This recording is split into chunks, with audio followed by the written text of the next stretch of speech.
There is a half an hour presentation from the UGC side, making you aware about the important initiatives in terms of cut-off dates, Academic Bank of Credit, cut-off dates, expectation from the autonomous colleges, and also the current status of where they stand in terms of some important initiatives from an institution perspective. Then there is a full 1 hour open house, which Honorable Chairman Sir leads, and anything and everything which is not covered during the whole day can be deliberated and concluded and taken advice from the Honorable Sir in terms of meaningful implementation. We do not end there as an organization. Whatever is the outcome of each of the themes, which we conclude at the end of the day, will be shared with all of you in a day or two. This is first part. Then second part is we communicate formally to the principal secretaries of all the states in that particular zone that we organize this conference. This is an outcome in the 7 themes for further necessary action at the state end. We then also communicate to the secretary, to the Honorable Governor of all the states in that zone. So I'm just putting a point across the seriousness, the intent, and at the end, an actionable point for all the stakeholders. UGC as a regulator and facilitator of implementation of NEP, state government, Principal Secretary Higher Education, and the Honorable Governor in the capacity of Chancellor of universities in the state. And we also communicate in case of autonomous colleges, the Vice Chancellors of the affiliating universities, because you remain affiliated to a university for awarding of degree. So this is a very important event. Themes have been earmarked based on the thrust areas recommended by the National Education Policy.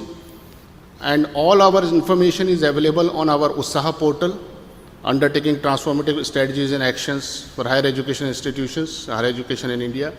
And you can refer to that website. I will also be sharing the information in the second half in terms of how many colleges in these states and how many actually are on the Utsaha portal as we speak today. So you can, plenty of information in terms of actionable points.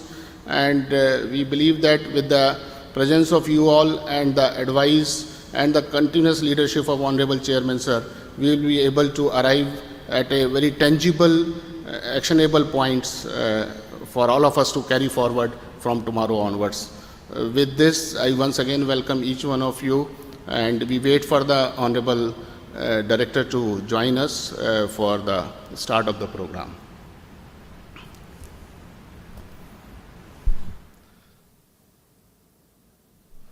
It was also very heartening to see that 7:30, a lot of people were there because of there's some distance from the main gate, security gate to this place, and people have to walk. Still people are coming.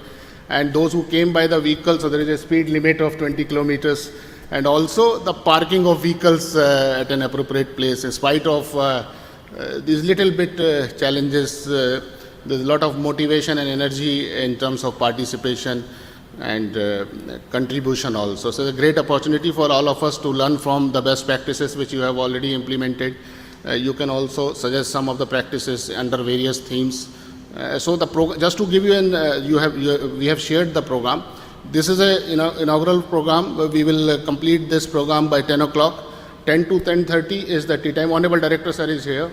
May I request Director Itimadasu please come on the dais, and may I request you to please, thank you sir, you please take it. Thanks to all.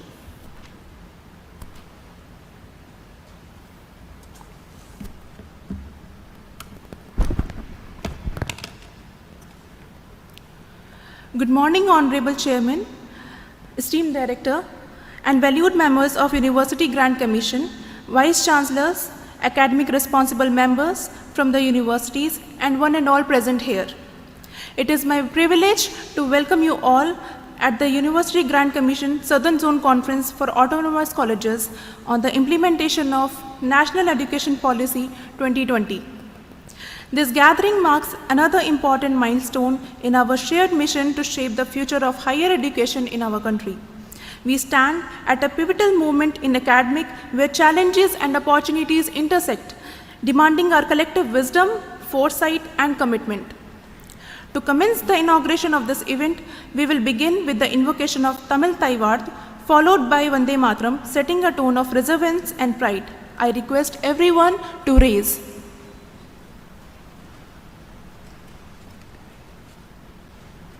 நீராறும் கடலுடுத்த நிலமடந்தை கெழிலொழுகும் சீராறும் வதனமென திகழ்பரத கண்டமிதில் தெக்கணமும் மதில் சிறந்த திராவிடனல் திருநாடும் தக்க சிறு பிறை நுதலும் தரிதனரும் திலகமுமே அத்திலக வாசனை போல் அனைத்துலகும் இன்பமுற எத்திசையும் புகழ் மணக்க இருந்த பெரும் தமிழனங்கே தமிழனங்கே உன் சீரிழமை திறம் வியந்து செயல் மறந்து வாழ்த்துதுமே வாழ்த்துதுமே வாழ்த்துதுமே வந்தே மாதரம் வந்தே மாதரம் சுஜலாம் சுஃபலாம் மலயஜ சீதலாம் சஸ்யஸ்யாமலாம் மாதரம் வந்தே மாதரம் शुभ्रज्योत्स्ना पुलकितयामिनी फुल्लकुसुमित द्रुमदलशोभिनी सुहासिनी सुमधुरभाषिनी सुखदां वरदां मातरं Vande Mataram Vande Mataram.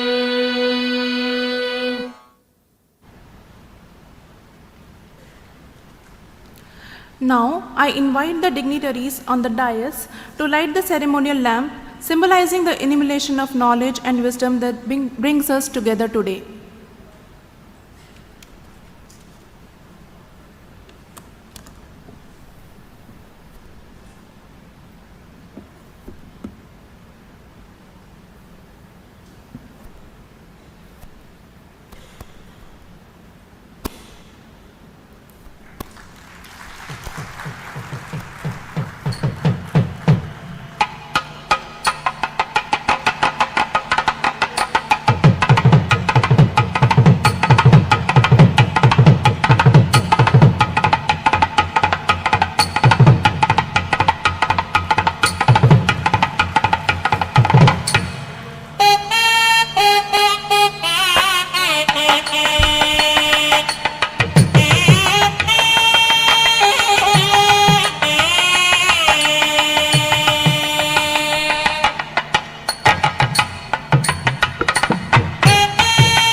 Next, I invite Director of IIT Madras, Professor V. Kamakoti, to deliver welcome address.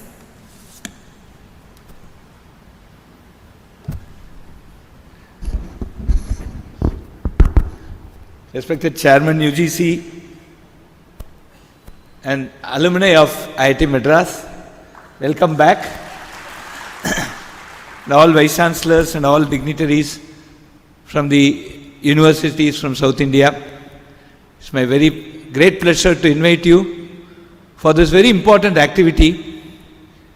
Friends, our gross enrollment ratio into higher education system stands around 30%, and as per the world population census, we are the youngest population in the age group of 15 to 35, And if we do not do the education right at this juncture, 10 years down the line, there's a possibility that we may become the most uneducated nation in the world. I think there is a big academic need that we all need to be aware of and rise to that occasion. The entire motivation of the national education policy centers around this. Friends, there is a need today to create leaders for tomorrow, and this leadership can come from three sectors.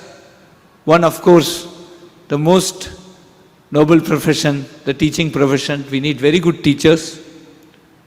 The second can basically come from people who are into the administrative services, but with a good understanding of technology, because at 2047, when we reach the 100th year of independence, certainly technology is also going to be, or probably going to be, the most significant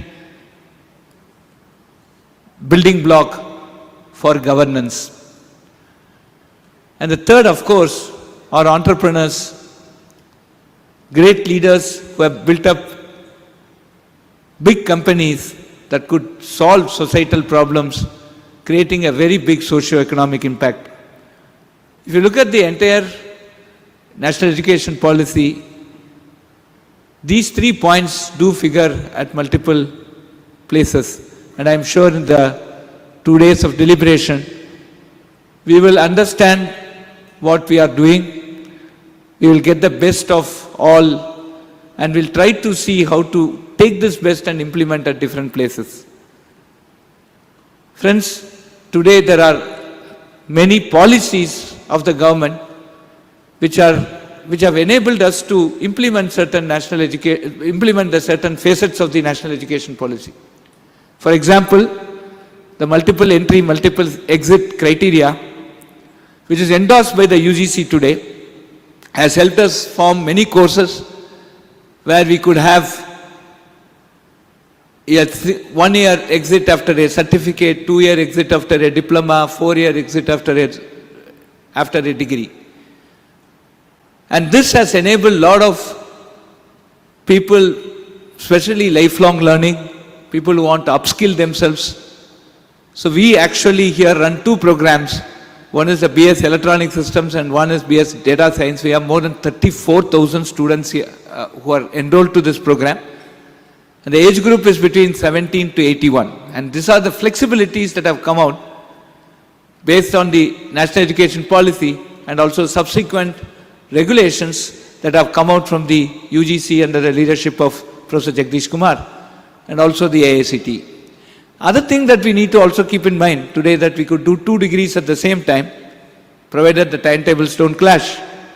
And this has actually enabled people to work on 2 different aspects of interest to them and bring in this interdisciplinary culture. Patenting has become extremely simple. The patent waiting time has reduced significantly, and for academic institution, patenting is very, very less. There are a lot of scopes for startups. In the state of Tamil Nadu, day before yesterday, IITM Research Park, we had a function where the Deputy Chief Minister announced a venture studio, a place where the startup founders can get an office space at a very low price, and also investors who can come and invest in these startups. Every state is now orienting themselves towards bringing up a good startup ecosystem. But as an education institution, we need to live up to that expectation in training our manpower for entrepreneurship. The Ministry of Education has also come up with the Swayam Plus today, which is basically to address the skill gap between what is taught in the curriculum and what the industry expects. And with the help of UGC, we are now giving credits to those courses. The first time where an industry-oriented course are given credits. And on similar lines, both the AICT and UGC has now said that 20% of the courses can be oriented towards skill. 40% of the courses can be online. I think all these regulations must be realized, and we put all these things together, I am sure we will develop very strong human capacity, not only in computer science, artificial intelligence, but in deep core technologies. We will also be coming out with multiple ways by which we could improve the human capacity building in critical emerging technologies. Today, there is an Indo-US agreement on what we call as initiative in critical emerging technologies, which spans all the way from health, agriculture, logistics, energy systems, manufacturing, etc. So there is also a need that we need to have, there is also a big need for human capacity building in these critical emerging technology. There is also a need for us to align with the Sustainable Development Goals. There are 17 Sustainable Development Goals given by the United Nations. Any project today which does not adhere to one or many of these Sustainable Development Goals is not bound to succeed, because there will be some point where it saturates. I think we need to train the manpower for all this, and the syllabus has to basically keep constantly upgrading, and we need to use these type of regulations that have come and based on the national education policy. I think these are deliberations that we will have over the next 2 days. So hearty welcome to IIT Madras campus. Have a look at it. We have a IIT Madras Research Park. We have a very vibrant patent cell. We have an industrial consultancy and sponsored research cell. Whenever you find time, I hope there is a tour arranged. You can have a look. Let us all work together, friends. We are here. The UGC is here. The AICT is here. Let us all work together and make India a knowledge superpower. And I think that is, in Tamil we say, Azhiyat Selvam, one which cannot be stolen. Let us make India a great knowledge superpower. And let us train the manpower who's going to make India the knowledge superpower in 2047, starting today. Thank you very much.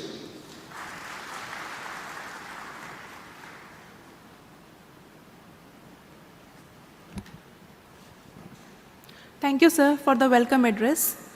I welcome now the Honorable Chairman of the UGC, Professor Mamidala Jagdish Kumar, to provide opening remarks and outlining the conference objectives.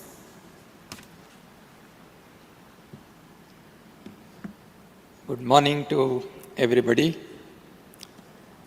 Professor Kamakoti, Professor Saradi, who is behind the scene and providing us all the support, my dear colleagues who have come from different parts of southern part of India to be part of this one-day workshop. My namaskars to all of you. Just before this event started, I had the opportunity to talk to some of you when you were registering for this event, and that prompted me to ask a question. If I ask myself a question, what do I find in this big hall?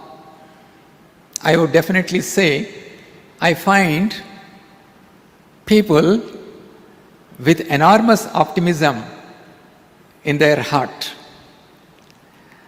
You know, in any organization, there are three kinds of people. Those who are actively engaged, they are passionate and committed to achieve their goal. And then there are people who are engaged, they passively work. And then you have people who are actively disengaged. They try everything to undo the positive thing that is created in the organization. And I have absolutely no doubt that you belong to the first category. You are committed, passionate to see that our higher education is transformed in our country. Friends, you all agree with me that higher educational institutions are social institutions with a commitment to realize the social well-being. But how do you do this? In every conference where we meet heads of institutions like you, we are emphasizing on 3 points. If you want to contribute to the social well-being as educational institutions, you must focus on 3 points. One, we should give learning outcomes based education to our students so that they acquire the required competencies and skills and contribute to the growth of the society. We must ensure that we provide, using technology, personalized education to our students, because our students come with different cognitive abilities, with different aspirations. And this has to be done on a mass scale because of the large number of students that we have in our country. And with our aim to increase GER to 50% by 2035, the number in higher education is going to double and triple. So therefore, everything that we do has to be done on a mass scale. So when you provide high quality education at a personalized level on a mass scale, it is bound to enhance the general competencies in the society, and that will enhance the productivity levels in the society. That will strengthen our economic system, and that will help us to deploy more public funds into education and reach out to more students in the country, so that our country will ultimately become a developed nation. And we have this goal of realizing this dream by 1947. We do not have much time. We are already in 1924. 1947 is not far away. So therefore, we need to collectively work in realizing this goal. So what we have done, therefore, in this workshop, we have chosen 7 themes related to how to realize this goal of transforming our higher education. And we expect that the participants in each of these themes, deliberating on each of these themes, you will identify the best practices that you have already implemented in your institutions. You will identify the challenges that are coming in the way of implementing many of these reforms, but at the same time, you will also put the hat of a problem solver and solution provider and come up with suggestions on how to overcome these challenges that you may be encountering in the implementation of NEP 2020. Friends, we have to keep in our mind that the pillars of our educational reforms are related to providing better access, equity, and inclusivity to our students. Many of our students come from socio-economically weaker sections. They have different cognitive abilities. They have different kinds of training. How do you make sure that access to higher education becomes easier to them? You might have already heard about the PM Vidya Lakshmi scheme announced by the central government, which is a guarantor-free, collateral-free loan system where students can avail loans to meet the full cost of higher education.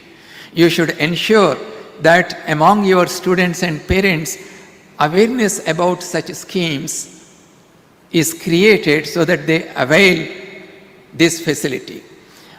Equity is all about providing a fair and supporting system once these students come into your institutions. One of the biggest challenges we find, just as I found, I studied in Telugu medium until 12th standard, and when I came to the college, I found it was so difficult because everything was taught in English.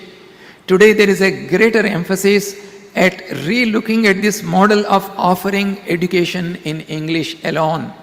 Why not we provide higher education in a language that our students feel comfortable? For medium of instruction, we should promote Indian languages in our higher education system. You may say that we are a global city. Our students had to go outside Tamil Nadu, they had to go outside our country. How will they manage? All that we are saying is that to make better learners, to enhance the learning outcomes, use our Indian languages as a medium of education, but teach our students English language as a communication tool so that they can use their skills and competencies, work anywhere and excel. The other challenge that we find when the students come into the higher education system is that in the current system we provide them degrees, not skills and competencies, and we need to change that. So UGC, with the help of SWAYAM Plus and IIT Madras, we are working on providing skill education to our students as part of their degree programs.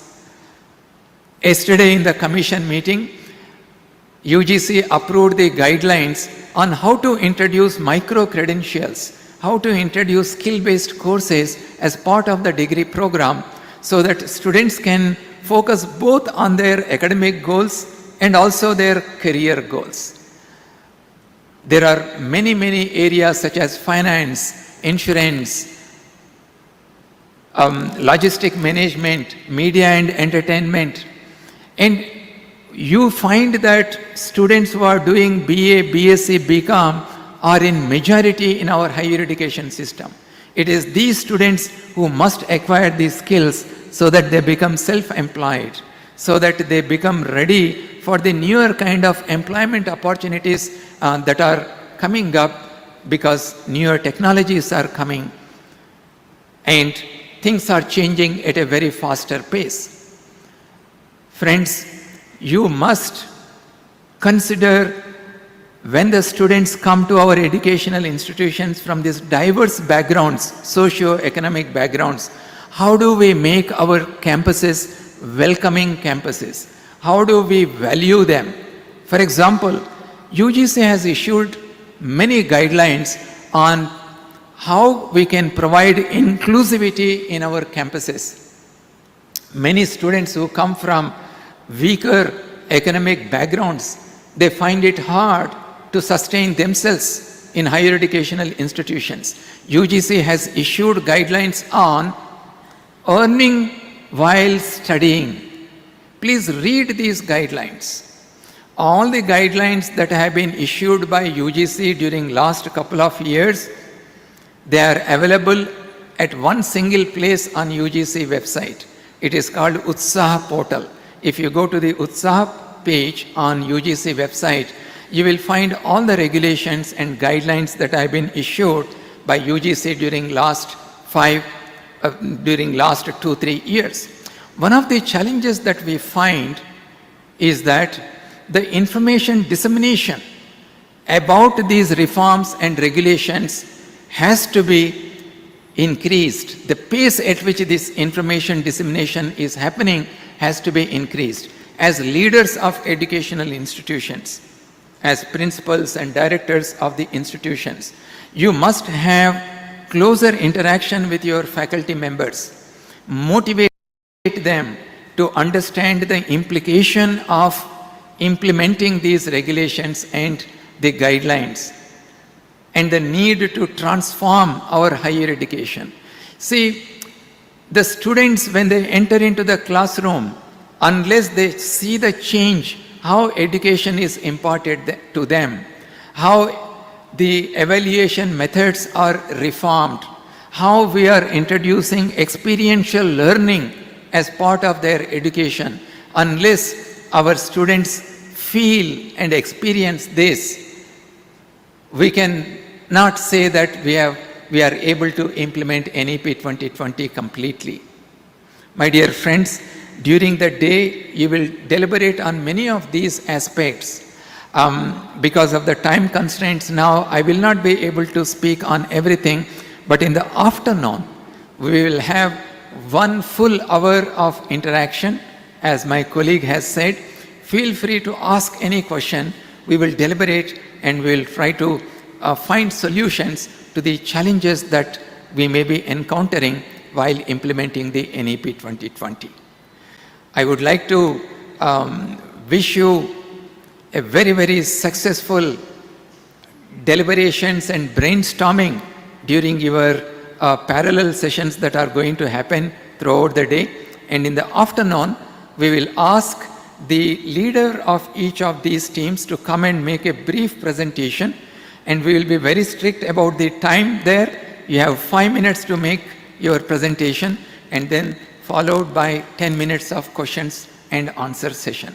So with those comments, I would like to stop here and we will move forward with the rest of the program. Thank you. Thank you very much.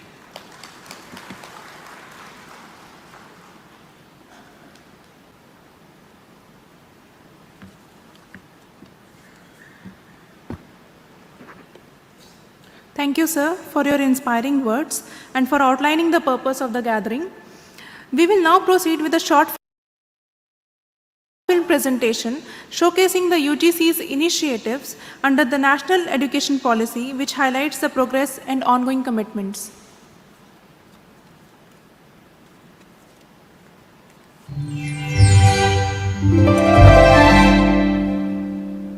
National education policy राष्ट्रीय शिक्षा नीति के विभिन्न पहलुओं के बारे में विस्तृत जानकारी मिलेगी। जितनी जानकारी और ज्यादा जानकारी ज्यादा स्पष्ट होगी, फिर उतना ही आसान इस राष्ट्रीय शिक्षा नीति का इम्प्लीमेंटेशन भी होगा।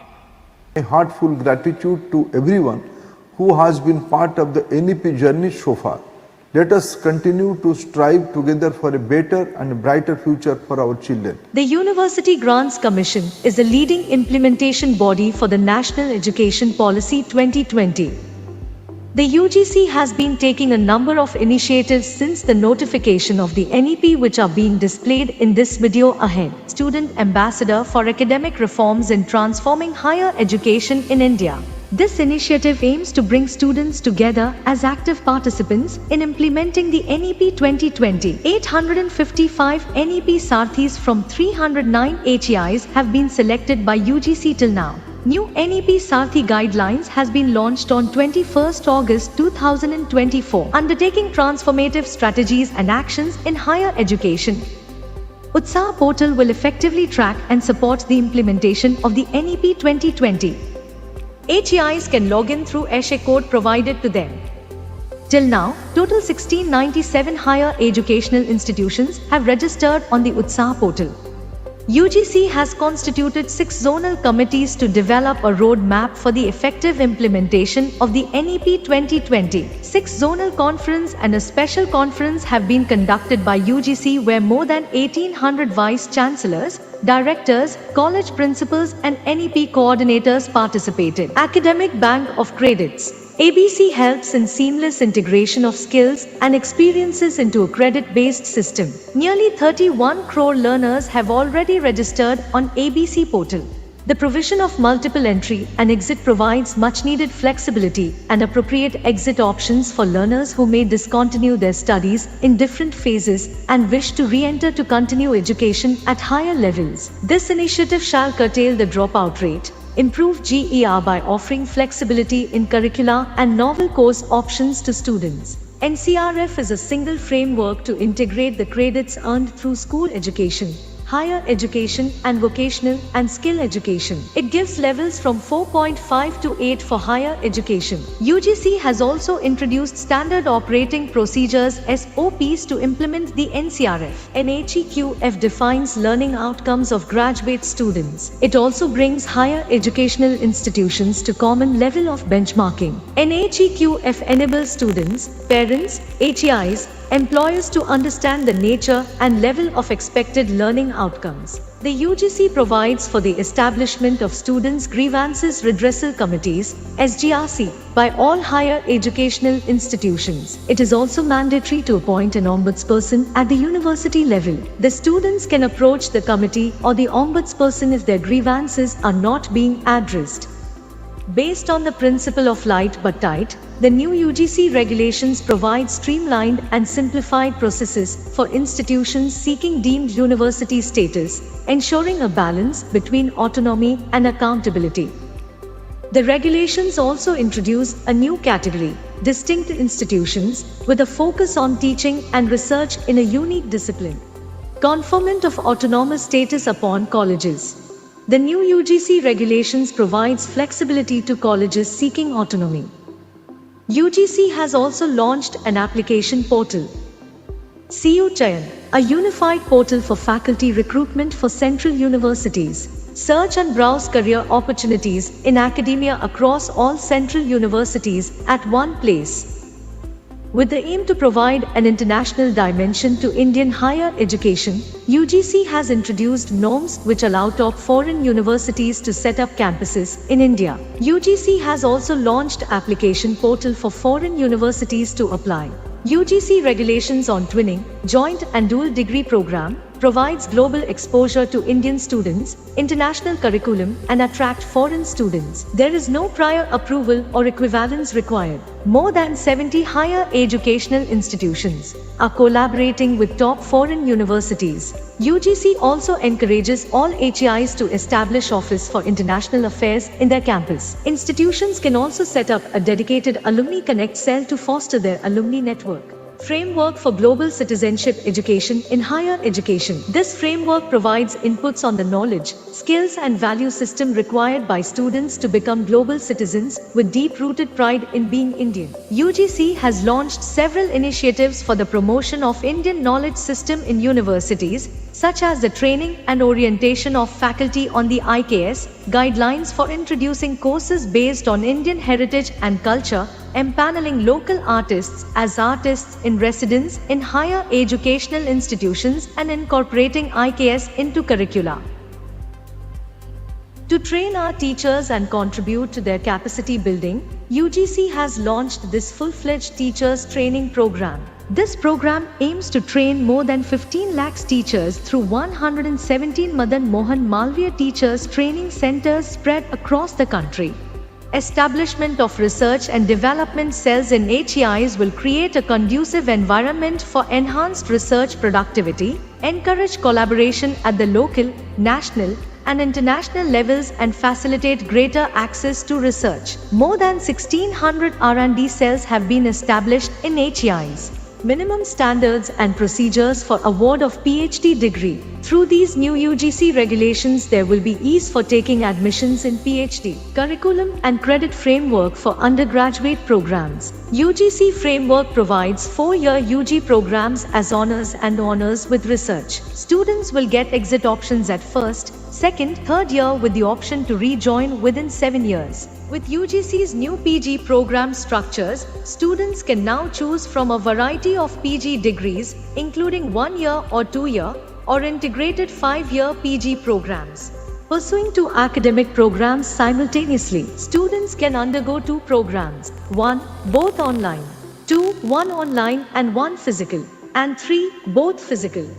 Professor of Practice, bringing distinguished experts from various fields such as engineering, science, technology, management to mentor the students. UGC has also launched Professor of Practice portal. Guidelines on life skills. It has been introduced with the aim to encourage life skills in students, seeking participation from both the students and the faculty. Online and open and distance learning education. Well-performing HEIs are permitted to offer online programs to achieve the desired gross enrollment ratio and improve access and provide an enabling environment for all.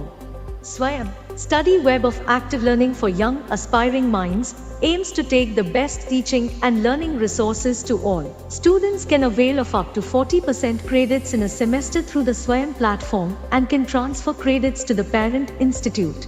The UGC has also introduced a new framework allowing universities to conduct examinations for Swayam courses, transforming single-stream HEIs into multidisciplinary institutions. The UGC guidelines provide a roadmap for single-stream institutions to transform as multidisciplinary institutions by merging, forming clusters and new departments.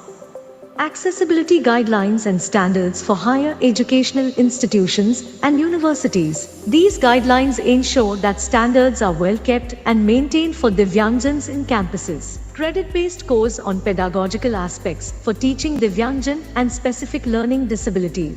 These guidelines focus on pedagogical aspects of teaching persons with disabilities, which will aim to provide flexibility in the selection of courses to them. Fostering social responsibility and community engagement in higher educational institutions in India. UGC guidelines provide 2 credit courses for students. UGC has guidelines on promotion of physical fitness, sports, students' health, welfare, psychological and emotional well-being at higher educational institutions of India. Guidelines for women's cell. Providing basic facilities and amenities for a safe, secure environment for women in HEIs. To create bridge between industry and academia, UGC has launched guidelines on university-industry linkage system, creation of the industry relations cell at the university and creation of the university relations cell in the industry will enhance these partnerships. To increase students' participation from the social economically disadvantaged groups (SEDGs), UGC has launched guidelines to provide equitable opportunities to them. It will encourage institutions to set up SEDG cell in the campus. UGC has launched guidelines for internship and research internship for undergraduate students to improve employability and research aptitude of learners. With joint participation of board members, institutional leaders, faculty, students and staff, each institution will make their own institutional development plan. It will include the progress, goals, vision and mission of the institution. UGC allows Indian universities to offer admissions twice a year, that is January, February and July, August every year. This will benefit students, institutions and will positively impact GER. Enable state-private universities to set up their off-campuses in their jurisdiction with the prior approval of UGC. UGC has held meetings with other regulatory bodies and state higher education councils to improve cohesion in policy implementation. Friends, we have just now seen many reforms being rolled out by UGC in the video. It is our collective responsibility to make sure that these reforms are implemented at a rapid pace across the country so that the higher educational system in our country is transformed. For complete details about all the NEP initiatives, you can visit UGC website www.ugc.gov.in.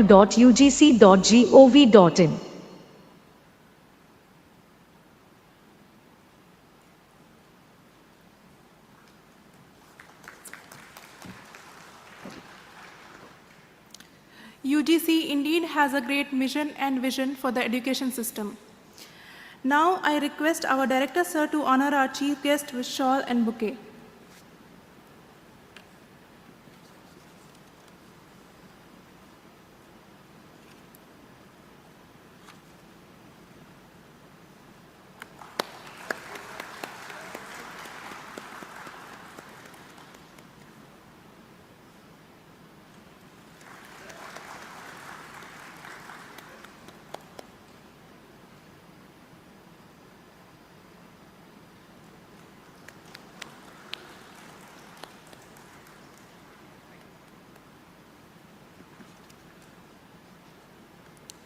I now invite Professor R. Sarthi, Dean Planning of IIT Madras, to deliver a vote of thanks.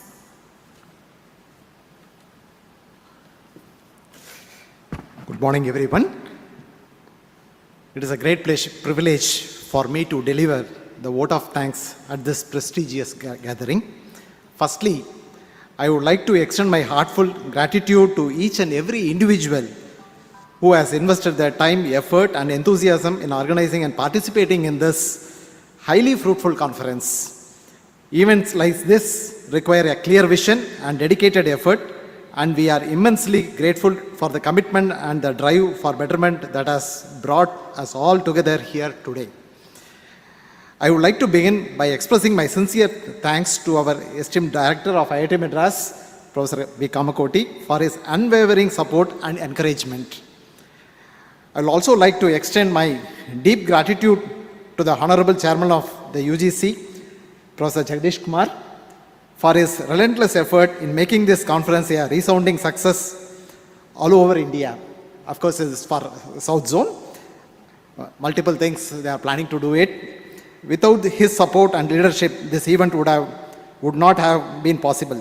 A special thanks also to Dr. Avichal Kapoor, UGC Joint Secretary, for coming forward to join hands with IIT Madras in organizing this one-day conference on the implementation of this national education policy. I am also grateful to Dr. Amit, Mrs. Beena and Dr. Radhika from UGC for all their valuable contributions and consistent coordination in making this event a grand success. I would like to take a moment to thank all the delegates who have traveled from different parts, the south zone of the country, to be part of this conference. Your presence and participation truly make this event a grand success. A very special thanks to all our volunteers who have worked to ensure the smooth execution of this event. Thank you all. I just would like to make a few announcements. The theme discussion meeting is going to happen in different sections, particularly in Ramanujam and CLT and a few other locations. The locations are all made known to you. The buses are there and e-cards are available. Please make use of it. And after the event, please come back here for the lunch. And the Sati event is going to happen in CCW Conference Hall, which is just in the same road at the end. So I hope you will have a comfortable stay at IIT Madras, and thank you so much for joining this inauguration event. And now our event starts. I'm sure you will enjoy the campus as well as enjoy the event. Thank you very much.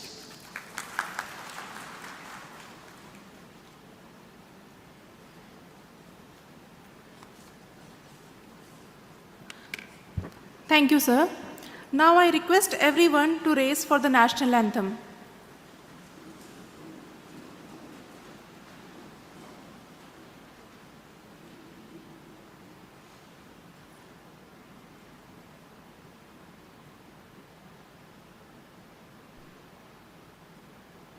जनगण मन अधिनायक जय हे भारत भाग्य विधाता पंजाब सिंध गुजरात मराठा द्राविड उत्कल बंगा विंध्य हिमाचल यमुना गंगा उच्चल जलधि तरंगा तब शुभ नामे जागे तब शुभ आशीष मागे गाहे तब जय गाता जनगण मंगलदायक जय हे भारत भाग्य विधाता जय हे जय हे जय हे जय जय जय जय हे